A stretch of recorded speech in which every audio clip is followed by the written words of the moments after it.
Once we settled into the rhythm of walking, the character of the Singalila Ridge began to reveal itself. This trail isn't famous because it leads to a single dramatic summit. It matters because of where it runs. The Singalila Ridge forms a long, high spine along the border between India and Nepal. For days, we are not walking toward the Himalayas, we are walking along them. On one side of the ridge, valleys fall toward Nepal. On the other, the land descends into India's eastern hills and plains. The trail itself becomes a line between worlds.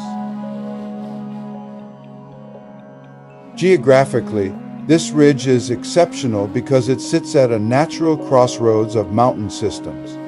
Here, the eastern Himalayas meet the high Tibetan Plateau influence to the north and the lower hills rolling toward Bengal to the south.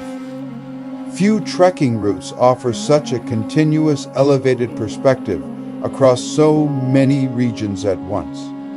On clear days, the Singalila Ridge offers views of 4 of the world's 5 highest mountains, Everest, Lhotse, Makalu, and Kanchenjunga, spread across hundreds of kilometers of horizon. It's not that these mountains suddenly appear all at once. They emerge slowly through breaks in cloud, moments of light, and long hours of waiting. The ridge teaches patience.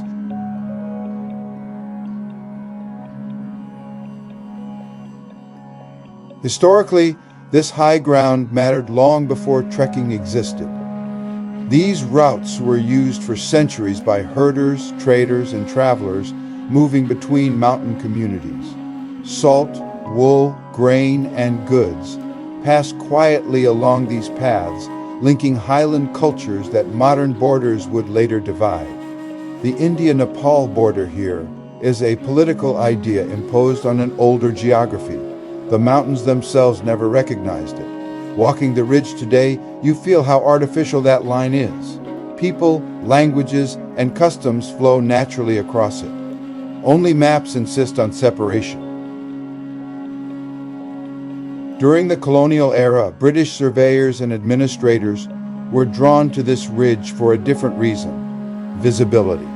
High ground meant perspective, strategic, cartographic, and symbolic. The ridge offered a way to understand the Himalayas not as isolated peaks, but as a continuous system. Later, this same visibility helped turn the Singalila Ridge into a trekking route. Not because it was easy, it isn't, but because it allows walkers to experience the Himalayas as a panorama, not a destination. As we walked with James, he pointed out subtle changes we might have missed on our own. Shifts in vegetation, weather patterns, places where clouds gather reliably in the afternoon. This wasn't just a trail to him, it was a lived landscape. The forest gradually thins as altitude increases. Rhododendrons give way to scrub and open slopes. The horizon expands. And with that expansion comes a change in how we relate to the mountains. Down in valleys, peaks feel distant and abstract. Up on the ridge, they feel present, sometimes close enough to touch, sometimes hidden entirely. The Himalayas here are not a backdrop, they are the environment. This is why the Singalila Ridge matters.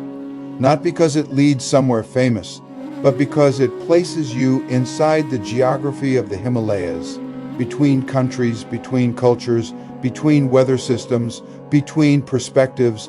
Walking here is not about conquering height, it's about learning scale. And as we continue along the ridge, higher and deeper into the mountains, that scale becomes impossible to ignore.